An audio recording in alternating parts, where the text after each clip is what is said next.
What happens if you lose, Nick? Who the hell is Aquaman? I get Fruity Pebbles, Cocoa Pebbles, I get sausage biscuits. Maybe you guys will see a little footage of that later on because we got some good stuff. Throw up the deuces. There you go, baby.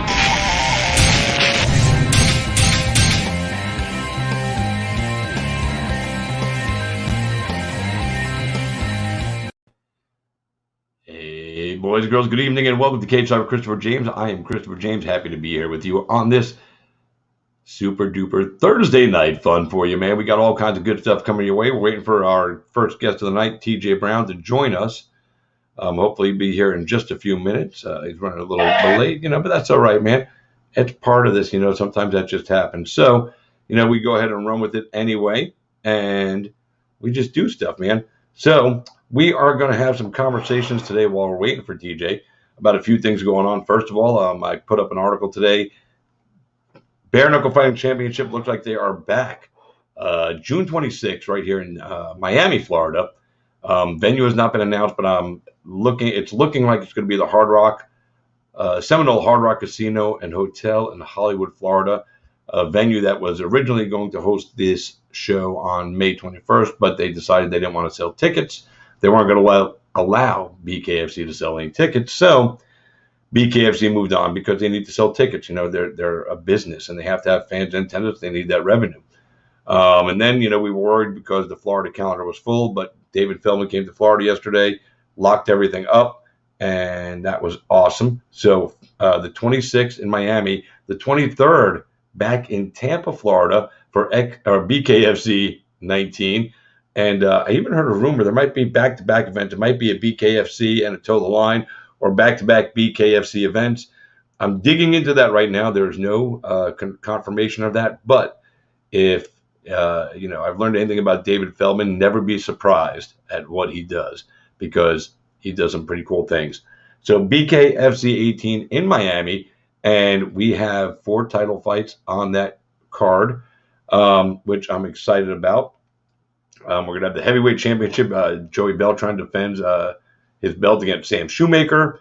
Luis Palomino defends his 155 belt against Tyler Goodjohn. Joe Riggs versus Hector Lombard for the inaugural 185 belt. And Uli Diaz versus Thiago Alves for the inaugural 175-pound belt. So these are definitely 4 great fights. I haven't seen anything else on the rest of the card, but we're a month out. So it shouldn't be too long before they start dropping fight announcements. And we are excited to get them to you as soon as we can. Also today, by the way, guys, today's show brought to you as always by Just Heart Apparel and Just Heart Apparel East Coast. Legacy over ego. Andrew Sam, thanks for all you do. What else happened today? Oh, well, Diego Sanchez got rid of his coach, manager, life coach. I don't even know what the hell this guy was, but he broke all ties with, I'm not even going to say the guy's name because it doesn't deserve any airtime, but Diego Sanchez, who's always been his own unique entity, broke ties with the ass clown that was guiding his career right into the ground. Unfortunately for Diego, it may be too late. I don't know if they can mend the fence with the UFC and maybe possibly get him back into the promotion, but we shall see. Only time will tell. And that's all we can do is sit and wait and see what happens. So that's the end of that. Jacare Souza has fought out his contract with the UFC. They will not be re-signing him, and that's sad. But let's be real here. It's not unexpected. He's 4 losses in a row. He had his arm broken in his last fight. I'm not saying that he doesn't bring value or anything, but the UFC is going to start to cut contracts of guys like him around his age that are on losing streaks, that may also be on the higher end of the pay scale, and they're losing. We should not be surprised about this. I'm honestly expecting an announcement that Chris Weidman is going to get cut. He is 1-3 in his last 4, so it's not like he's lighting up the scoreboard in the win column either. So I don't know what's going to happen with him. Randa Marcos definitely deserves to lose her footing with the UFC. She's 1-6 in her 1-5 in her last 6. She's not an asset. She's not winning fights.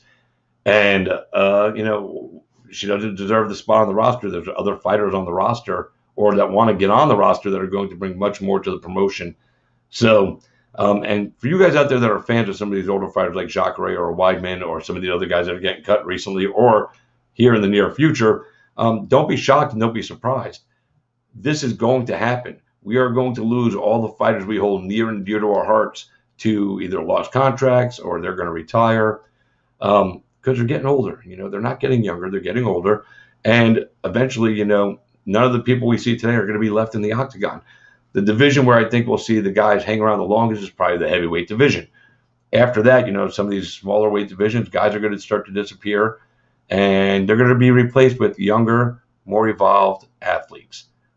It's what happens. Just like in any other sport, football, baseball, hockey, tennis, basketball, all our favorites eventually go away, and we get introduced to a new crop of athletes. In MMA, because the sport is still so relatively young, it stings a little bit more, I think, because, some fans are still just getting used to it, and they're getting used to some of these guys, and boom, those folks are going to be gone. And that kind of sucks. But again, man, look at the talent that's coming through. What up, Forrest? Look at the talent that's coming through right now. There's some phenomenal fighters. Look at a guy like Impa Kasunga now. He's only been fighting for a couple of years, making big waves. He moved down to welterweight. He looked phenomenal. I think that's the weight class where he belongs. And again, there's guys that are coming through from the Contender Series, which is going to continue to help rebuild the roster on a continuous basis. So as fighters are moving out, fighters are coming in, they just signed a guy named Chris Barnett. Chris Barnett's been around the MMA scene for a long time, but here he is getting his first shot this weekend against Ben Rothwell, which, by the way, is pretty cool. I've announced Chris at XFC, at Island Fights. He's an absolute awesome entertainer and fighter, and I can't wait to see him debut. Dana White was even talking about his fight with Ben Rothwell on that segment he does every fight week. If you don't know, now you know. And Barnett and Rothwell was the first words out of his mouth after he talked about Rob Font and Cody Garbrandt. So, we're going to see fighters coming up, and, it's time to invest time and, do that deep dive and learning about some of these new talents. I'm going to do my best to, share talent as we start to see it come up.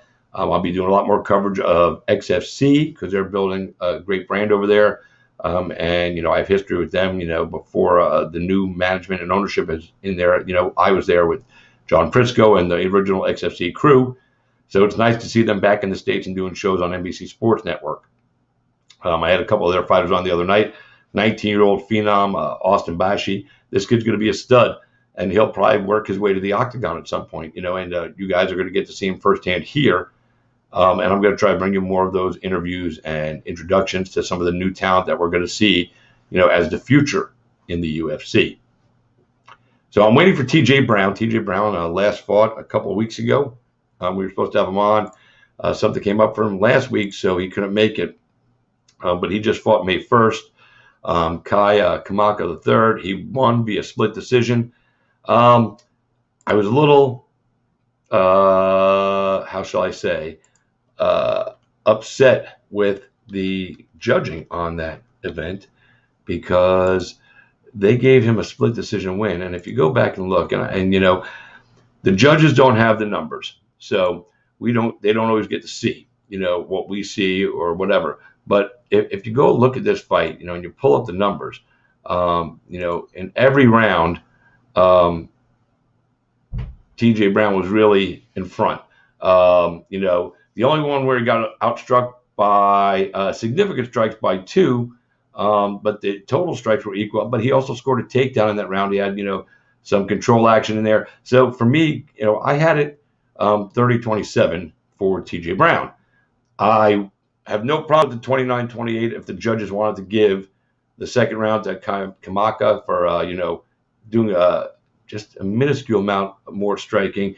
But he did have some control time, about a minute and 45 seconds roughly, if I'm recalling it right. So he had a little more control time, in a clinch position than TJ Brown did.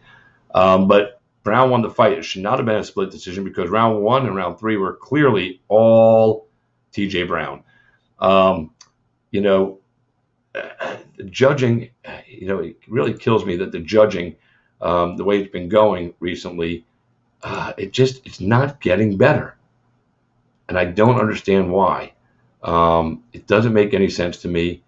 It's very upsetting, but it happens.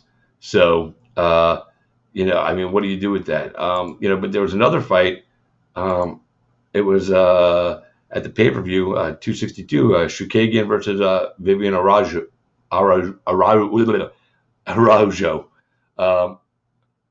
And, Caitlin got a win there. And the scores were 30-27, 29-28, 29-28. Now, again, the judges are not privy to the numbers, but they are privy to watching the fight live and in living, luscious color. When you look at the fight, the numbers were close, as you go back and look at the nights. I don't have a problem with Caitlin getting the win. I think she earned it in round 2 and 3, but she definitely didn't win round 1 clearly enough to give it a 30-27. And that's my opinion. I'm not a judge, so I can't say that I'm right and they're wrong, but I'm right and they're wrong. I guess what it is. I don't have any say over the official decision. Most of the media, honestly, the media out there picked Vivian with the victory, which was kind of surprising to me. So, but it is what it is. So hang on a second. I'm just chatting back with Alan Belcher. Alan Belcher, former UFC star, 37 years old, just signed a new contract with BKFC as well. I'm jumping around here because I sent him a message of congratulations. I'm really excited to see him go to work. He's truly, been all in love with BKFC. I've seen pictures and videos of him. The guy seems to be in the best shape he's ever been in his entire life. And, for guys like him, no grappling and no jiu-jitsu, not that he can't do those things, but, his striking was always, to me, phenomenal. So now he can go to BKFC and all he has to do is worry about punching dudes in the face or in the body, ripping the head, rip the body, rip the head. And, he's coming into he wants to fight in the heavyweight division. He's going to debut in August. So that's going to be awesome as well. Now, back to what I was talking about. So with the judging in the UFC, especially because that's really where we see it. Most people watch the UFC. Some people watch everything. But the majority of people we know that follow MMA, follow the UFC. That is the end-all, be-all for them. And I get it. They're the top promotion in the world. They're out there. They're more accessible. They're doing, 37 to 40 events a year, for Christ's sake. There's going to come a point, I think we're going to get an event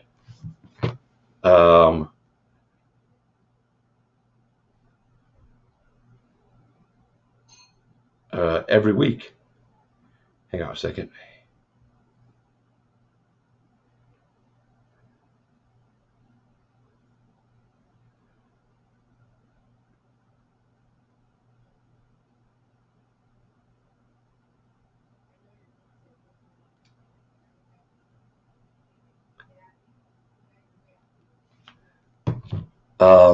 So, every week we might see 52 events. Wouldn't that be awesome to see 52 events, one UFC event every week? With the world coming back open right now, the possibility of that happening is actually a lot better. Florida's open, Texas is open, Arizona's open. More states are opening up, so we're going to get fans back. And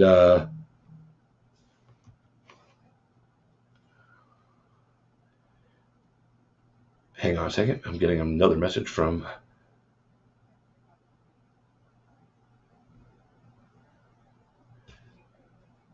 Why is it people always want to contact me during the show? So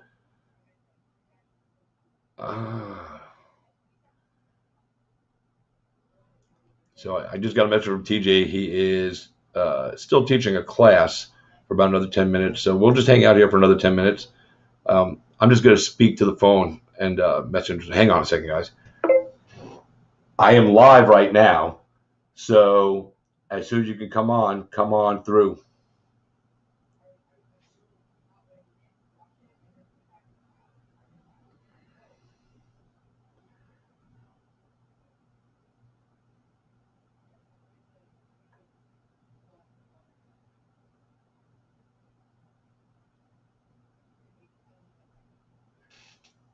So Forrest, yeah, you sparked up some of the devil's lettuce for the show.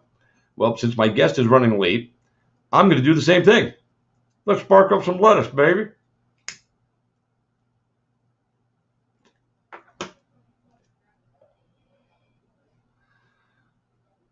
Good morning, Vietnam. Hey, I just stole Robin Williams' line. Sorry, I had to do it. I just felt the urge.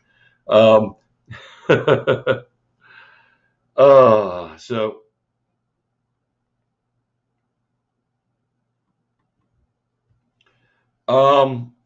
So, the judging is getting worse. There's no unified rules. We say that all these, cities and states say they follow the unified rules of MMA, but they don't, because there are no unified rules. We've had this discussion many times before. The unified rules are a joke, because unless every single state and athletic commission follows the same rules, then they're not unified, are they? They have all these meetings every year to say, oh, we're going to make this rule, that rule. But then the commissions get involved and their egos get involved. This guy who's running the state of, Las Vegas doesn't want to do what the guy in New Jersey is doing for whatever fucking reason. Maybe he don't like the guy. Maybe he looked at his wife funny. I don't fucking know. But the point is that it's left to these people that have ego. And whenever ego gets in the way, it's a problem. Here in Florida, we're lucky to have a commissioner like Patrick Cunningham, who heads up the commission, and he does his best to follow all the unified rules as they are written. I don't think they are 100% perfect, but they're probably one of the closest ones. They try to do the best to follow the rules. It makes it easier on the athletes, promotions that are coming into town, the judges, and the referees. Especially the referees more so than the judges, because, with the down fighter rule and this and that, a referee could be doing a fight tonight in Florida and goes one way, and then he goes to South Carolina and they have a different interpretation of the rule set. So that fucks everything up, and it can make the referee look bad, and the referees can do all that on their own. They don't need any help from a commission that wants to, change the rule set just a little bit, just to be different, just to feed their own ego. And it makes it harder on the athletes, because they don't know from state to state, from city to city, town to town, what they can and cannot do. And that's not fair to them. We're not there to see the referees. We're not there to see the fucking judges. We're there to see the fighters compete at the highest level. And when commissions don't have all the rules in sync with every other fucking jurisdiction, then it makes it harder on the athlete to perform at its best, at their best, excuse me. So what the fuck, man? So for anybody out there is doing a commission thing, well, get your shit together. That's all I could say. You're hurting the athletes. You're hurting the fights. You're affecting paychecks. These fighters put their life and their livelihood and their financial futures in the hands of people that aren't capable of doing it properly to ensure that, they're getting a fair shake from the referee. As far as the judges go, the rules don't really change that much for the judges. Effective striking, grappling, and octagon control. That's it. So effective striking. That means if I'm just going, this is not effective striking. If I hit you in the face 155 times like this, and I get scored the round over some guy who cracked me 5 times and put me on my ass, the judge has got it wrong. This is not effective striking. This is annoying striking. It's not effective striking. I'm not damaging my, if I'm not getting damaged, I'm not putting damage on anybody going like this, or, going like this. That's not damage. That's not effective. What is it doing? It's annoying me. You're like a fucking mosquito fucking that won't leave me the fuck alone. And that is not effective striking. Effective striking, effective grappling. If I'm laying on top of you, just laying there and I'm not trying to advance my position, that is not effective grappling. That is, I'm controlling you on the ground because I'm laying my fat ass on top of you, but I'm not doing anything to advance my position. I'm not doing anything to try to finish the fight on top of you. Therefore, we will Forrest in just a minute.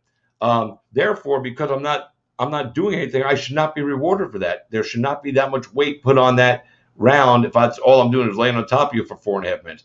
Yeah, give me a little credit for being able to lay on top of you for 4.5 minutes, but don't just give away the round to the guy just because he lay there for 4.5 minutes. I could be on top of you for 4.5 minutes and getting punched in the face for that 4.5 minutes by my opponent, even though he's on his back. So at that point, who is more effective in working toward a finish in the fight? Fighter B, the guy on the bottom who is punching me in the face while I'm laying on top of him doing absolutely nothing, just trying to catch my breath. I'm throwing elbows from the bottom. I'm throwing fucking punches from the bottom. I'm trying to escape, but I'm doing the damage. I'm doing the effective work. Therefore, even though I'm on the bottom in what, is deemed a unfavorable position, I'm the one that's doing the work. Homeboy just laying on top of me shouldn't get rewarded for just laying there.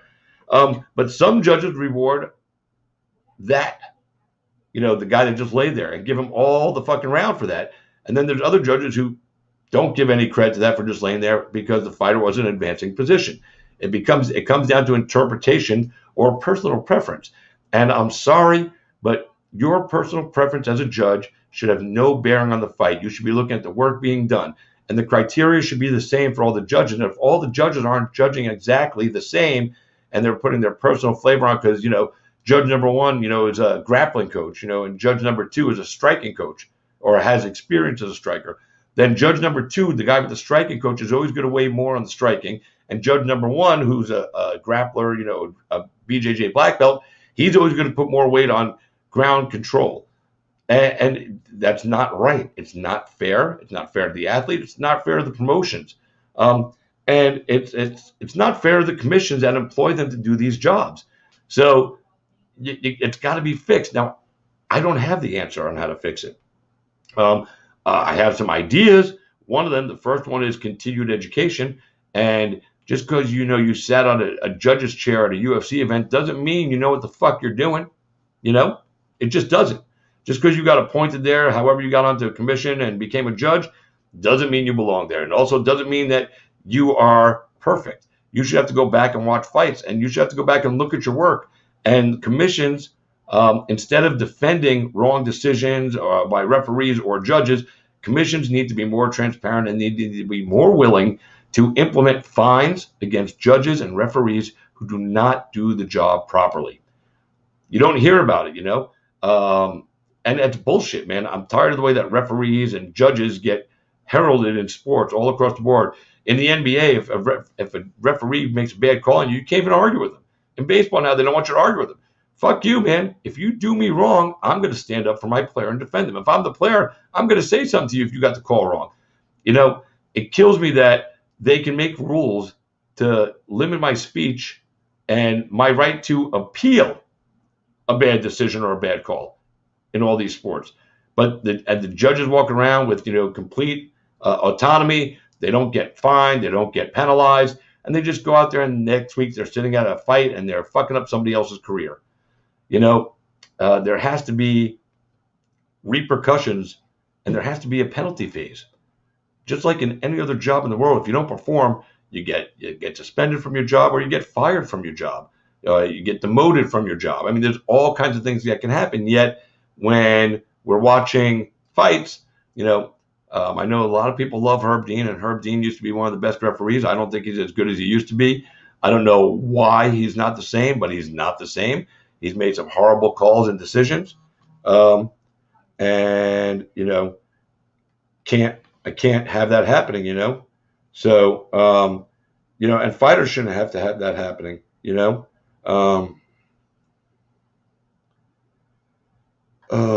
So it's just crazy.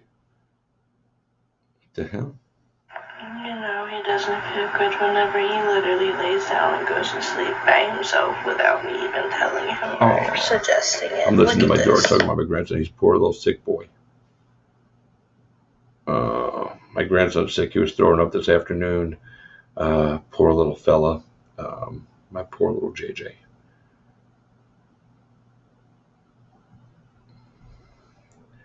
My poor little buddy. Yeah, you can see it in his face. He definitely doesn't. And he went to bed on his own. He never does that. It's always a fight to get him to go to bed. And he went to bed on his own tonight. That just tells you how sick he is. Sorry for, going distracting myself there. But, that's my grandson. I gotta show him love, So we are waiting for TJ Brown. Hopefully he'll be on here in just a minute. He had class going on until 8 o'clock, which is Central Time. I think he got confused when I told him Eastern Time. And, so we'll get him on here in just a minute. As far as what Forrest was asking me about. So anyway, but before I move on to that, So yeah, the judges got to get their shit together. Referees got to get your shit together, man. This is really something that's a problem, and it needs to be fixed. Now, my boy wants to talk about the main card, main two fights for UFC Fight Night 188 takes place this weekend. Rob Font versus Cody Garbrandt, with the co-main event of Carla Esparza versus Jan Zionan. I don't know how to say her name right, so so main event, it's 18-4 for Font versus 12-3 for Garbrandt. Last time we saw Garbrandt in action, he had a hella knockout. I thought the guy he knocked out was dead. Font is an absolute beast in his own right. This fight should be fireworks. A lot of people are picking Cody to win, and I understand why. Rob Font, though, is perfectly capable of winning this fight. And I think the odds are, let me pull those odds up here just for shits and giggles. UFC odds. Let's see what we got this weekend. Odd Sharks. I look at Odd Sharks. This is you're getting Font coming in, at minus 125. Minus 110, minus 121, minus 115, minus 121. And Garbrandt is coming in as the dog at plus 105. One site. The opening odds on this was plus 105 for Garbrandt, minus 125 for Font.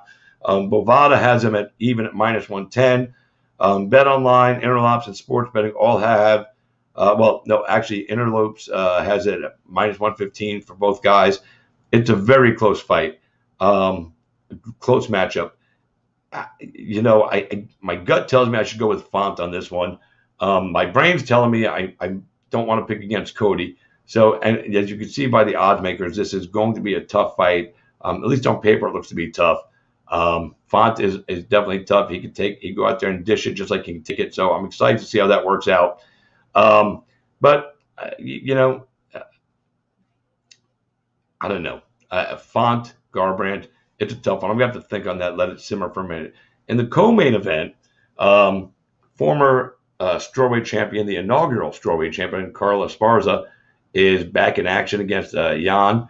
All the sites have Jan as the favorite, ranging anywhere from minus 125 to minus 185, and Esparza's coming in anywhere from plus 100 to plus 160. Experience in the octagon in big fights, I give the edge to Esparza. Jan is one of these newer to the octagon, newer to the UFC. She's been there a couple times, I believe, but she's a tough girl from China, and she's going to come in there and look to finish striking. And Carla's shown over the last few fights that her striking is vastly improved from when she fought Joanna and lost her belt. And she has more willingness to trade and stand and bang. Plus, if she gets you on the ground, she's going to beat you up. I've got, history with Carla. She fought with us at the XFC. Love the girl to death. She's a cookie monster. She does it right, and I think whoever wins this fight is next in line for a strawweight title fight. With that being said, my heart tells me Carla. My head tells me Jan. But I'm going to go with my heart on this one because I think Carla's really looked phenomenal the last few outings. And I think she has enough experience to weather whatever storm comes her way and come out victorious, and then, face Rose for the belt. And she beat Rose a few years back, so she'd go into that fight uber confident, in spite of the fact that Rose has turned into a different fighter as well. So both good matchups. I like them both. The fight on this one that I'm looking forward to the most is Chris Barnett, the Beast Boy, versus Ben Rothwell. Chris Barnett has been overdue for a long time to get into the octagon. He finally got it, last minute call up. The odds on this one, Barnett is the dog, coming in anywhere from plus 235 to a high of plus 270. And Rothwell is coming in anywhere from minus 310 or minus 275 up to minus 370. From what I'm looking at, Bruno Silva and Ben Rothwell are probably the most. Oh, no, there is one other fight. That's Demir Ismagulov versus Rafael Alves. Um, Ismagulov is probably the biggest favorite on this card, coming in ranging anywhere from minus 550 to minus 650, whereas opponents coming in anywhere from plus 375 to plus 4.25. Woo! It's a good night of fights. But I think he's definitely the biggest favorite on the card. All the other fights seem, pretty much evenly matched according to the odds makers.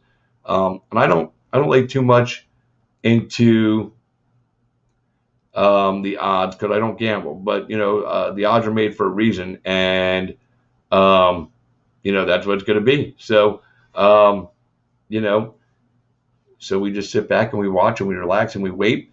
Guys, once again, you're watching Cage Star with Christopher James live tonight just for you. Brought to you by Just Heart Apparel and Just Heart Apparel East Coast. My friend Andrew Sams, thank you for the support.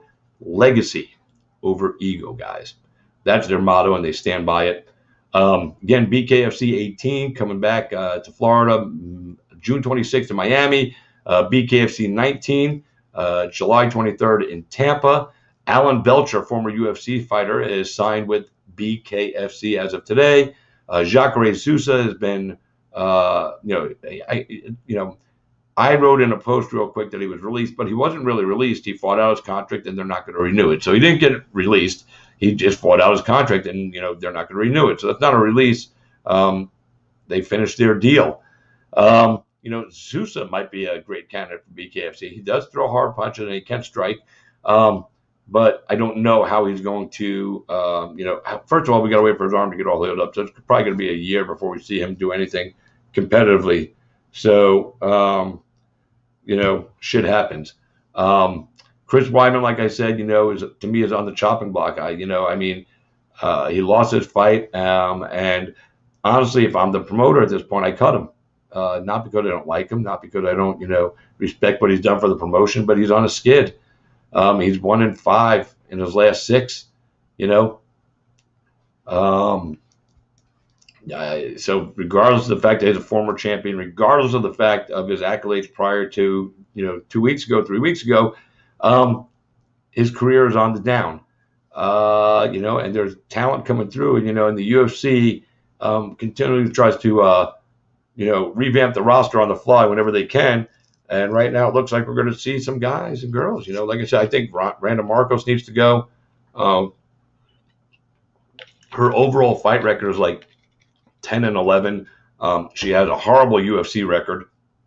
So the fact that she's a female is what's kept her in the UFC, if I'm being honest with you, because the shallowness of the divisions as far as, amount of ladies on that roster, while strawweight has a good amount,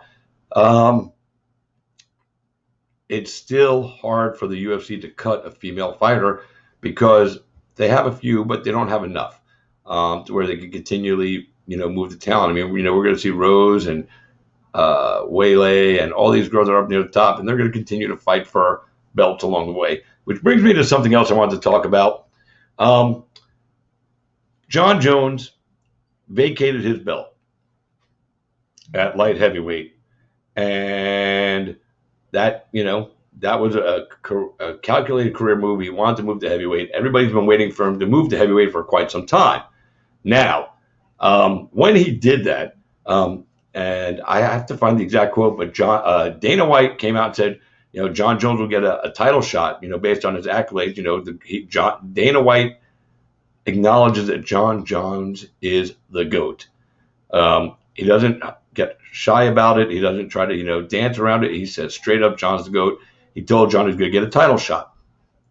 Well, we're here. Francis is the champion. The world wants to see Francis and John Jones. We don't want to see Francis and Derek Lewis too. That was one of the most horrible fights I've ever seen. These guys were both afraid of each other's power, and I don't think it's going to change that much. I still think they're going to be fearing the other power. Francis might come in a little more confident because he just won the belt, but I don't know how that fight's going to go. And I've been there, done that, and seen it. And, so what do you do? Derek Lewis had the win over Francis, I believe. It's hard to put Curtis Blades in there right now because he's lost to both guys recently. When his losses are against those guys. So, but Curtis, is still in the mix. But John Jones coming over. John Jones was told he was going to get a title shot. John Jones asked for more money to step up to the heavyweight division and fight whoever was the champion, whether it be Francis or Stipe. John Jones did not come here to work his way through the heavyweight division.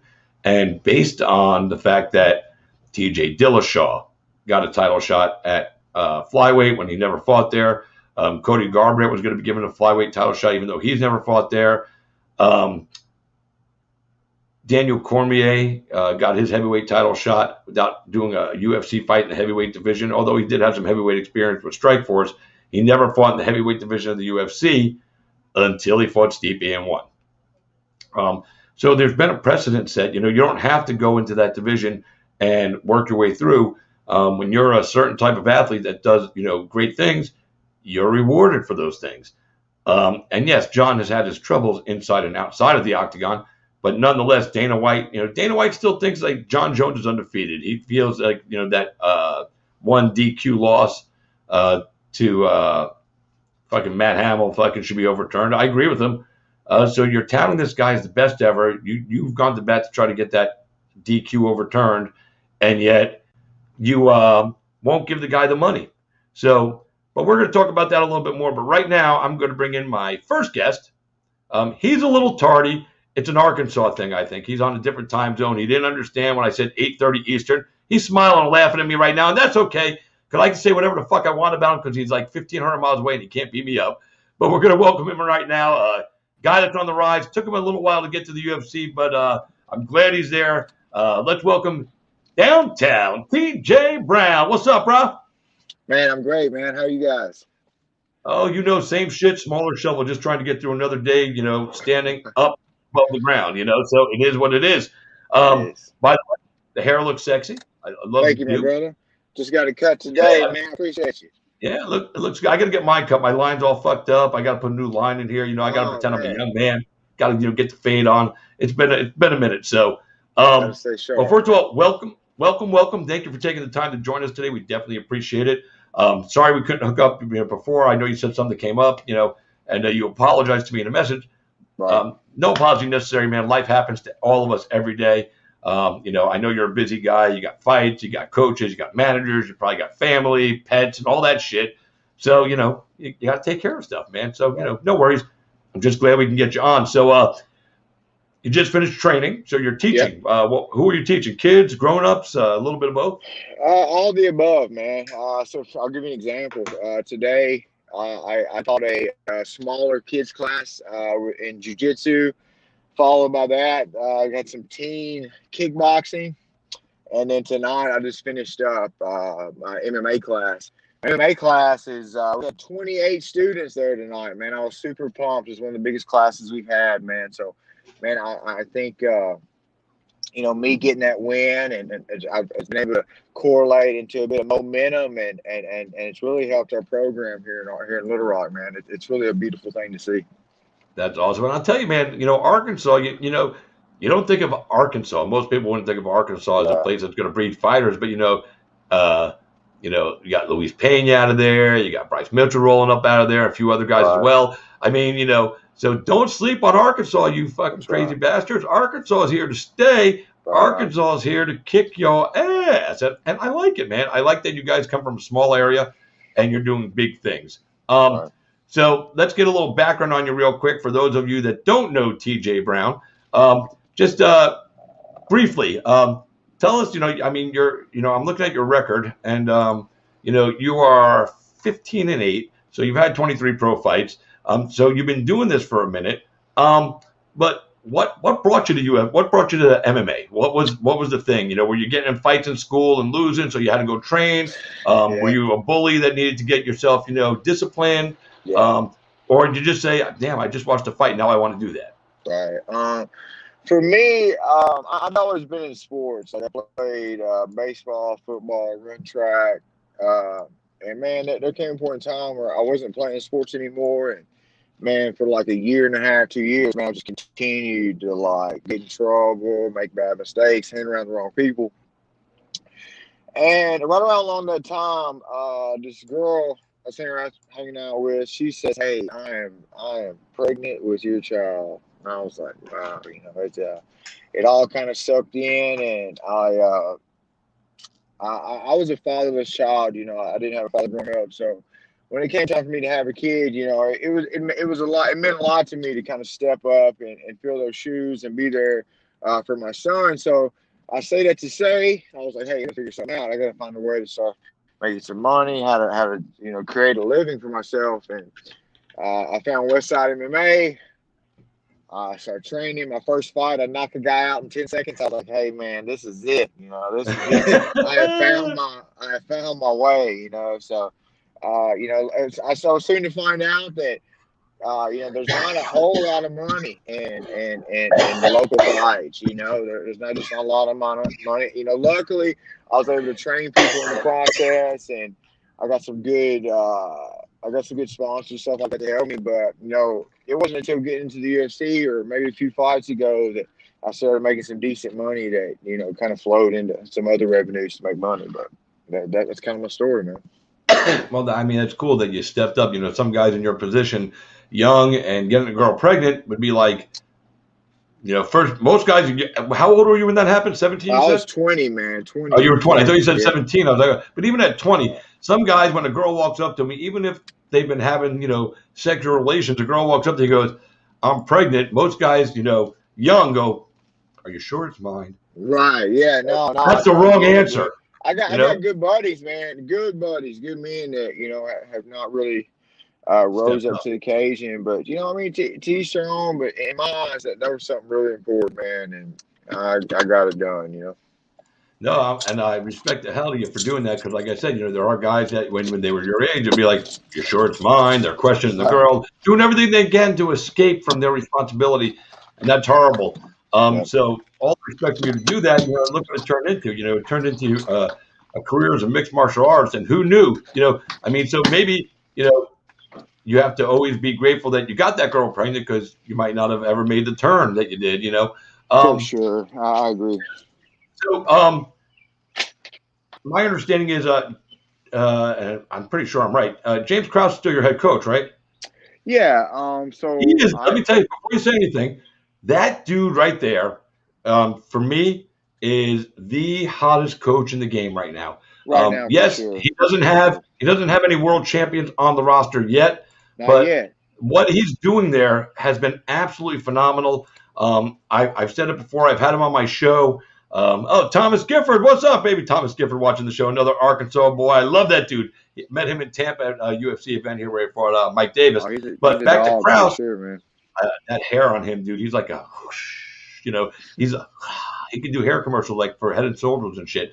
But Krause is, I don't know how well you know your MMA history, but years and years ago, Pat Miletich, the Miletich fighting system, truly revolutionized the game of MMA. He had Tim Sylvia and a bunch of other guys turning out champions, and it was awesome. He changed the sport, how it was fought, how the guys were competing, and this is what I'm seeing. There's some great coaches out there in schools. Fortis MMA, ATT is always going to be in that list. But what James Krause is doing out there in Kansas and taking guys like you and Derek Minner and so many others and turning you guys into true world-class athletes that can fight anybody, that understand that they have to listen to a coach. He doesn't just teach you how to fight. He doesn't just teach you octagon skills. He teaches you life skills along the way. If you need help with financing, he's out there to give you direction.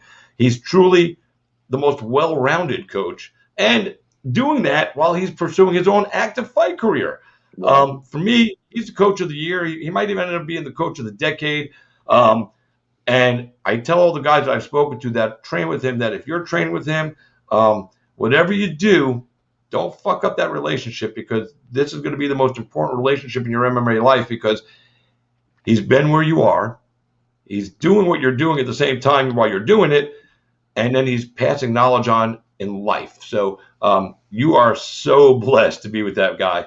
Sure. I should make a commercial. Just tell everybody to go train with James Krause, because I'm so believable. Yeah, for sure.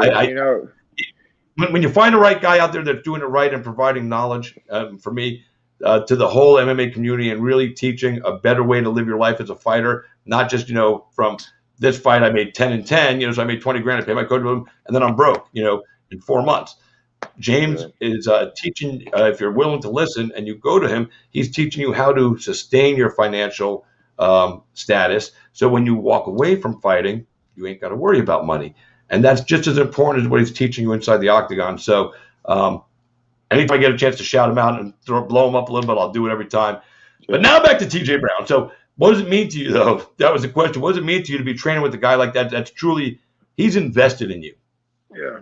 Well, I think you hit it on the nail about the man that he is and his character, and that you're right. He's not just teaching guys UFC fighting skills, but also life skills. And I'm here to tell you that is true. I can speak for firsthand for him. That is the case. And you gotta understand, coming from me, that it was tough for me to move. I've been with the same gym for 10 years. It's tough for me I'm a very loyal person. These guys that brought me up, they helped me a lot. They helped me be where I'm at today. So it was tough to move. So I knew the kind of coach he was going over there. I wouldn't have left. I wouldn't have been away from my son, being over there if I didn't know how good he is and how good that whole Glory MMA team is. So yeah, I love having him a part of my team now. Yeah, and that's great, dude. Like I said, if he allowed, because I'm sure he can't take every fighter in right now that wants to come there, but he's got a good core of fighters there, and he's got some what I believe to be future champions coming out of that, the Glory MMA program. Yeah, that Grant Dawson, man, he's Grant the truth. Dawson, Grant, like I said, crazy. He may be one of the next ones. He's so impressive, man. Yeah, that kid's dangerous. I was looking at You're my Chargers. I was looking at your fights over the years, going back and looking, and I think the one fight that really stands out to me, because I've seen a few of your fights over the years, but the one fight that stands out to me is you fought what the hell is this guy? Ken Beverly, and it was a head kick knockout, like a minute and a half or something in round one. And when I saw that fight, I said, this kid is going to the UFC. This kid is going to get his fucking crack. And I've seen fights of yours before, but that head kick, dude, was fucking nasty. I appreciate it. I appreciate it, dude. You put out boom, folded that motherfucker. I don't know. I appreciate that, man. That was just one of the nights I was on. Yeah, you were. I was just, I was on. I could have beat anybody that night. And it was just a surreal moment that happened. And I remember waking up that next morning and being on Sports Center's top 10. With that heck. I mean, that was so cool. Yep. I always tell people, there's some moments in life, that I've watched fights and everything, and I don't know if anybody else has ever said it, but I've coined the term. I get a fight boner when I see certain things. You know what I'm saying? Yeah. And that from if I'm you and I wake up the next morning and I'm on Sports Center, my fight boner is at a fucking raging 10. I'm like, boom, harder than Chinese arithmetic. You know what I'm saying? I mean, I am living it up right there. So it's just the truth. Oh, so I was going to ask you this question. I was like, I'm not going to ask because, I'm sure you've been asked 1,000 times, but one of my viewers came on and he just said, he goes, so I got to ask it. I always tell them, if you ask a question, I'll ask. Where did the nickname Downtown come from? That's a good one, man. So actually, there's a girl that trained at our gym. She was a professional boxer and super good. Her name was Kim Hamby. And she walks in the gym one day. She was like, what's up, Downtown, TJ Brown? And man, it just kind of stuck. Yeah, stuck like glue. Hey, that is pretty catchy. Yeah, it's absolutely. Yeah, I mean, Downtown TJ Brown. That's right. And there's also, you could always use that old UPS commercial. What can Brown do for you? I mean, there's so many things to do with your name. We can just have all kinds of fun. Before. Yeah, all right, so let's get to that last fight because when I reached out to you about interviewing you, it's always I don't have an agent, I don't have a producer. I do all this on my own. So I reach out to every fighter I've ever had on my show for the most part. I'm at episode 280 right now, and I've probably done like 340 shows. I just don't have them all documented the same way. But so I've interviewed a lot of people. So when I reached out to you, I wanted to interview you anyway, but I was so pissed off at the decision in your last fight. Like, it should not have been a split decision. I am not a judge, a licensed judge, but I'm a ring announcer. I sit cage side fight after fight after fight. I don't know how many fucking fights I've watched. I would say my opinion of judging should be taken as credible. So when I say that a judge fucked up, you should take it to word that judge fucked up. And I looked at your fight, and I'm watching your fight, and I am just like, what in the fuck are these idiots talking about? Where is this fucking split decision coming from? And it pissed me off, and I went and looked at the numbers, because I always like to look at the numbers and see if the numbers match. Now, I looked at your fight, and I'm going to pull these numbers back up here, because where's it? There it is. So your fight, if I'm going straight just, for strikes and takedowns and control, you won round one, clear. There's not even a question. And if the judges didn't all have that, they're fucking idiots. In round two, the numbers, you guys you landed the exact same amount of strikes, 40. He landed 2 more significant strikes. You had a takedown. He did not have a takedown. You had about 30 or 40 seconds of ground control. I guess he had about a minute and a half of control against the cage panel, which he did nothing with. Not enough to be scored the round, especially since, again, the striking numbers were even and you had the takedown. That's the deciding factor, because you had the takedown. You worked in that takedown for 25, 30 seconds, and you weren't just, I'm just going to lay on this guy. That's not who you are. And then in round 3, again, you outstruck him again, clearly outstruck him. He scored a takedown. You scored a takedown. He had some more control time on you in that one. But again, the striking outweighs the grappling. That's the first thing they should look at. And you're striking based on, let's say, they're scoring him highly on that 3 minutes of ground control. They overscored him on that because he didn't do anything with it. Exactly. I agree. I know you're not going to disagree. We're talking. If you disagreed, I'd be upset with you, bro. I'd have to come out there and beat you up. But this is the problem. And judges, I was talking about this before you came on because you were late, so I got into a conversation about it. The judges just got to learn what the fuck they're doing, because they got your livelihood in their hand. Your career for sure is based on them. And when they fuck up, they don't get fined. They don't get pulled from events. They work in the next weekend. And that's bullshit. Yeah. So when you started reading, when you heard those scores being read, what was going through your mind as you're going, what the fuck? I mean, I'm sure in your heart you felt you won all 3 rounds. And I'll tell you this. Yeah, I'll just, if they scored at 29-28 across the board for you, even though I had you 30-27, slightest edge in the second round, if it scored 29-28 and they all scored second round for him, I can accept that because the numbers were close enough. Yeah. And I have no problem with that, even though you scored the takedown, which should have decided that because the numbers were that close. So 29-28 universally was the score a lot of the media members had and everything. So we'll just say 29-28 across the board should have been the right score. And if I'm correct, didn't one of these ass clowns give him they gave him a 30-27, right? You had 29-28, 29-28. That's that one judge. 30-27, Adelaide Bird, that same stupid. I won't call her the B word. Dude, she's making a lot of bad decisions, man. I don't understand how they can give when you're watching the same fight. That's the problem.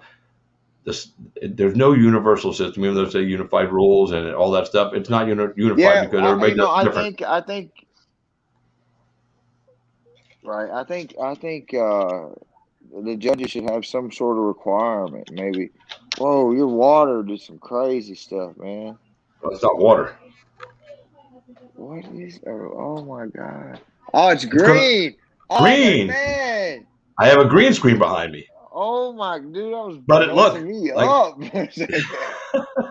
Did you think I was sitting in the apex, for goodness sake? I Bro, mean, I did no, but I didn't know out that bottle tripped me out, dog.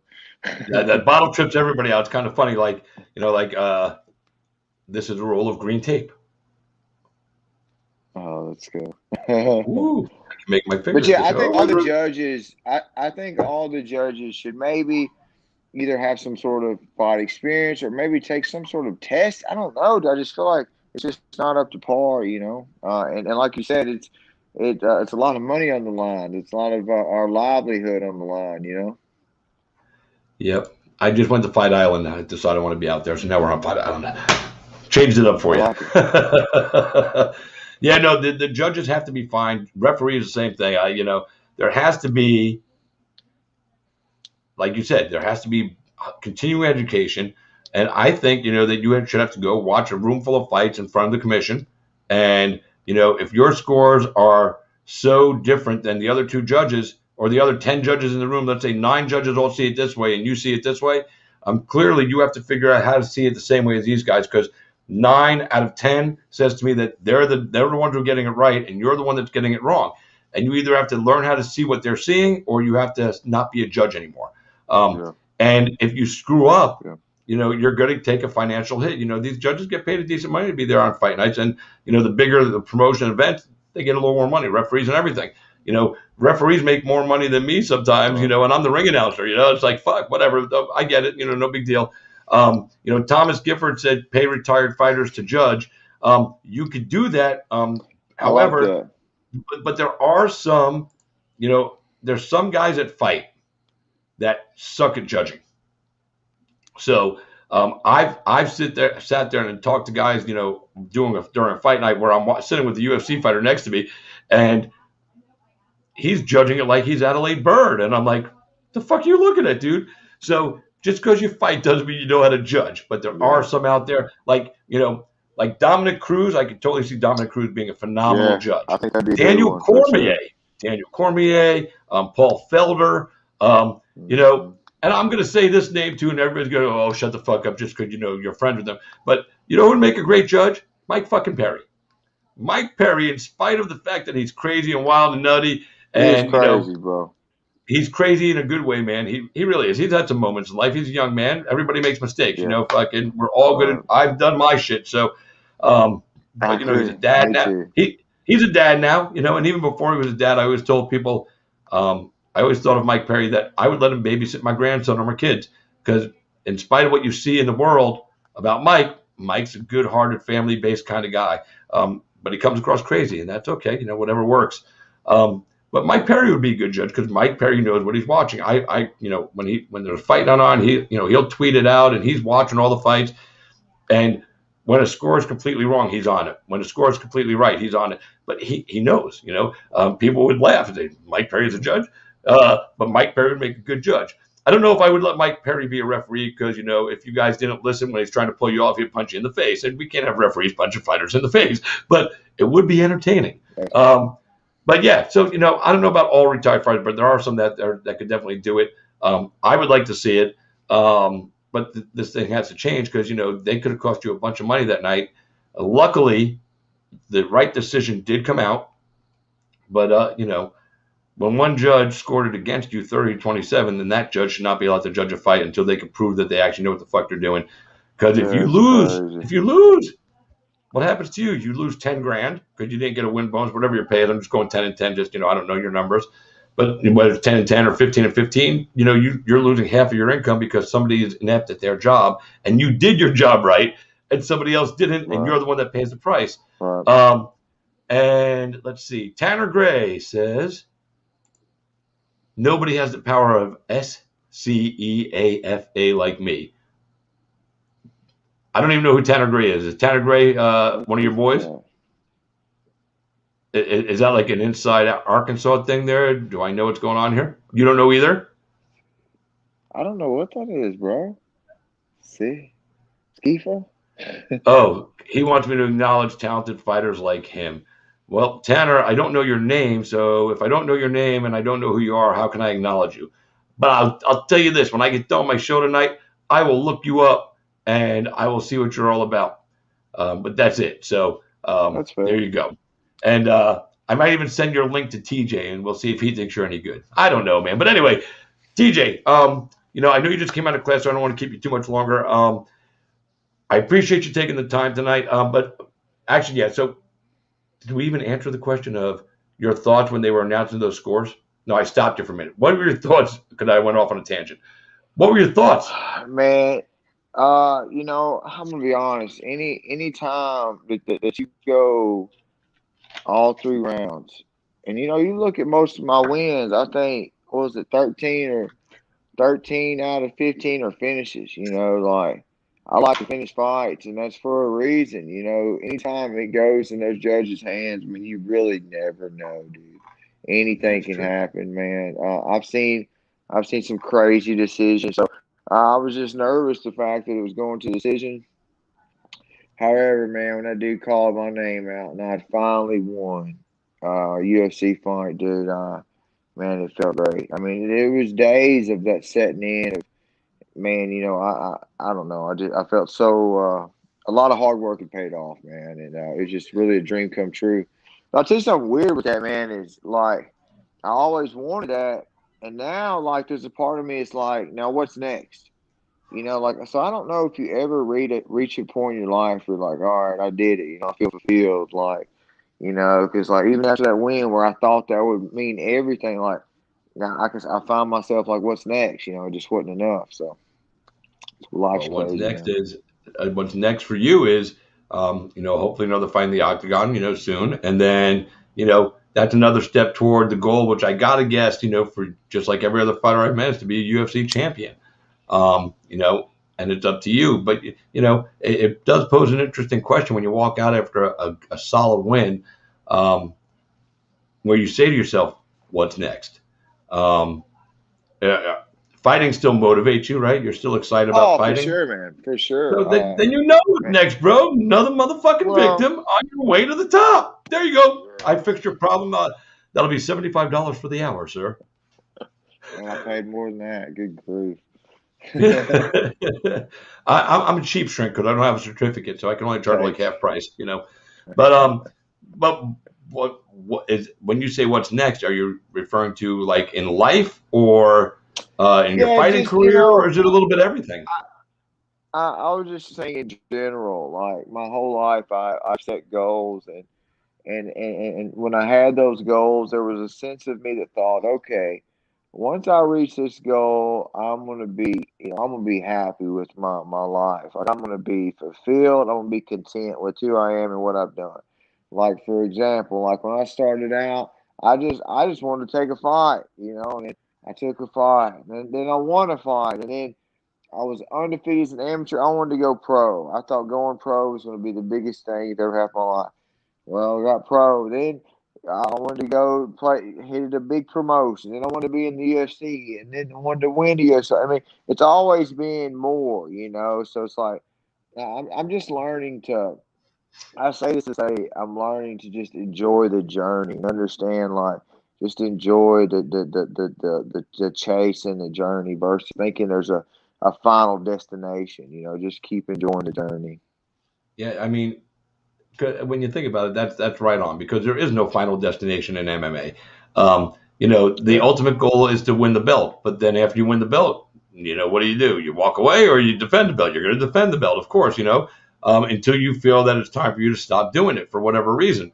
And maybe you're feeling like, everything you've done, as soon as you get to that one goal, you're kind of like, all right, now you kind of get that spot. You're like, well, now what, but every time it's happened to you, because I'm going to guess this is not the first time you felt this way, the next goal gets achieved. So I think it's just part of your natural process, Mr. Brown. And I think, when you stop having that feeling, that's when you should worry. That's another $75, sir. Good point. Because I mean, it seems to me like it's a pattern with you. You said it. You just talked about. I got my first damn. First, I just wanted to get a fight. Then I won a fight. Now I want to do this. Now I want to do this. And everything you said you wanted to do, you've done. You've hit all the goals, dude. You've checked all those boxes. That's right, man. So this is part of your process, in my opinion. So don't question it. just ride with it, dude, because it's gotten you this far. That would be my Right best on. advice I could give you. Maybe I should start Right on, charging man. hourly for psychology, fighter psychology. But it just makes sense. And that's in all aspects of life. It doesn't even just apply to fighting. So, Right on. like I'm sure like with your son, he learned how to walk. All right, now what's next? Shit, now I'm going to teach him how to run. Shit, now I'm going to Right. teach him how to wipe his own ass. There's all these little things Yeah. you do in life, and you achieve them, and you Right. move on to the next goal. So I think for Right. you, the fact that you're feeling it like really out there, like it's out on your sleeve, says to me that that's just like that's your way of motivating yourself. All right, man, I hit this goal. Let's get the next one. So, Right. like I said, ride out, dude. Fucking A. Enjoy the ride, smell the flowers, have some fun, smack some people, make some paychecks, dude. Be smart with your money, and go toward the gold now. Now that you know you belong in the UFC, because everybody gets there and they always think they belong until they get there. And some guys they don't. Right. You belong. You've proven you belong. You want to be there. So I wish you the best, dude. I'm glad you came on, man. I'm enjoying the hell out of our visit. Thank you. Next time, we're gonna have to make sure we sync up our watches.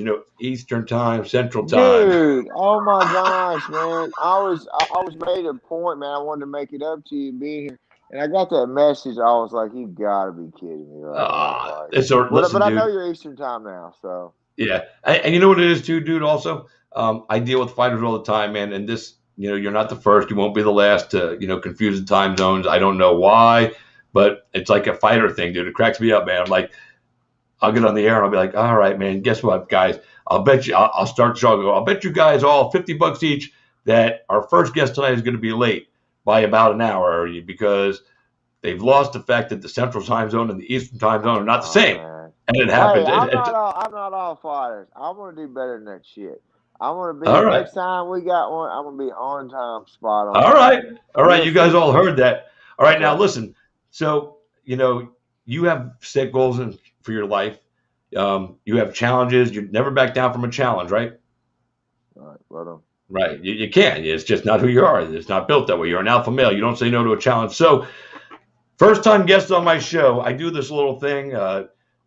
Sometimes it makes a fighter uncomfortable. Oh yeah. Sometimes it makes a fighter uncomfortable. Sometimes it doesn't. Some guys roll with it, but not one person has said no. Now, mind you, this is episode 280. I've definitely had at least 300 first-time guests on the show over the years. I've had more guests than that, but some are repeat, offenders, I guess you would call them. But the first-time guest on the show, I always ask them to do a favor for me. It's a challenge, and nobody said no yet. So you can't be the first because that's not representing Arkansas. Of course. And Pena did it, and fucking all the other boys from Arkansas. Gifford did it live with me in Tampa. So I asked him to sing. I don't care what you sing. I don't care if you rap. Oh, shit. You don't have. And listen, you don't have to sing a whole song. I'm not telling you to come out here and sing the whole damn song. You just got to give me 10, 15 seconds of a song. That's all I ask. And if you can't think of a song, then you have to sing "Happy Birthday" to somebody. And you have to sing it. You can't just. I got you. All right, so I hope you got something to sing for me, dude, because I have a feeling when I was doing this today, I was like, God. I have a feeling TJ going to come up with something good for me. Here, dude.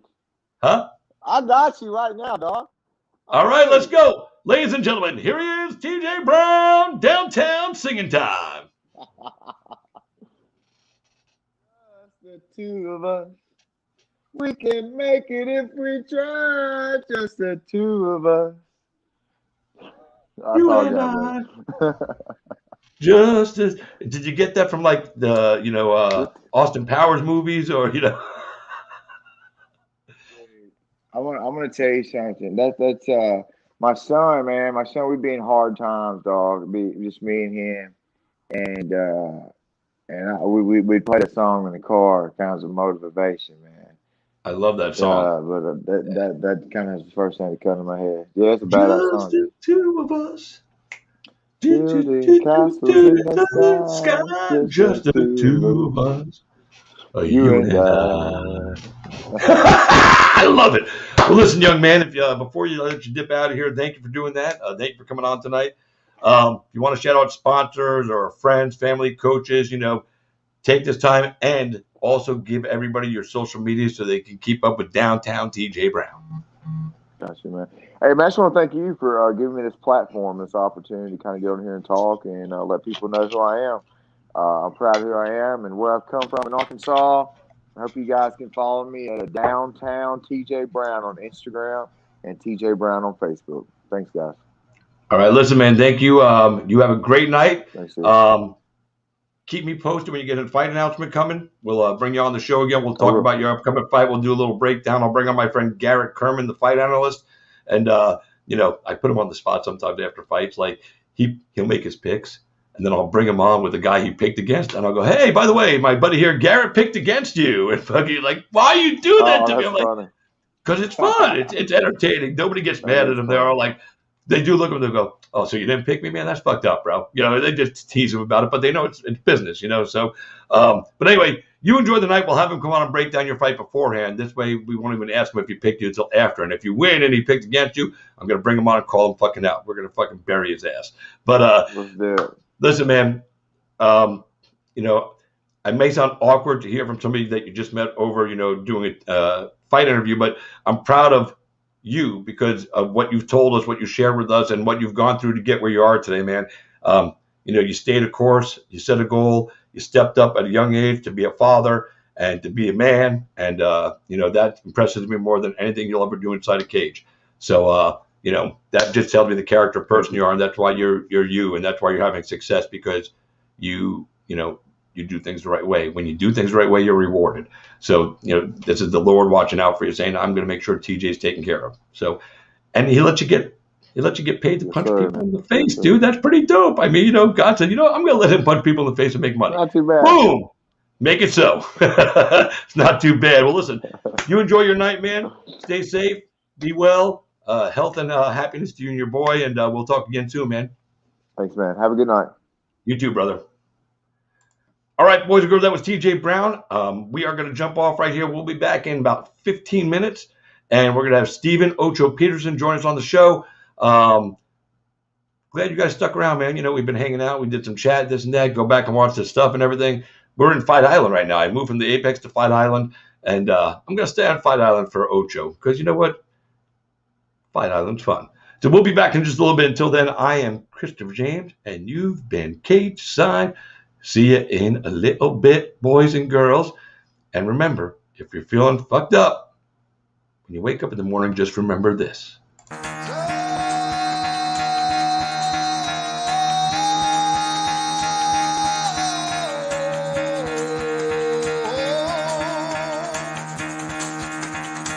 Get the fuck out of bed, bitch, go.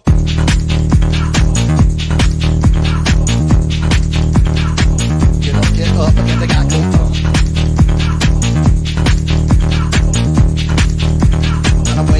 Time to wake up, bitch, get up.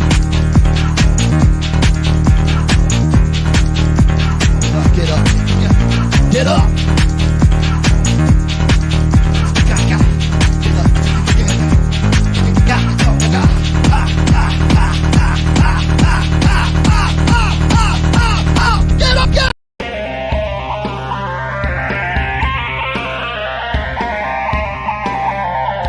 What happens if you lose, Nick? Who the hell's Aquaman?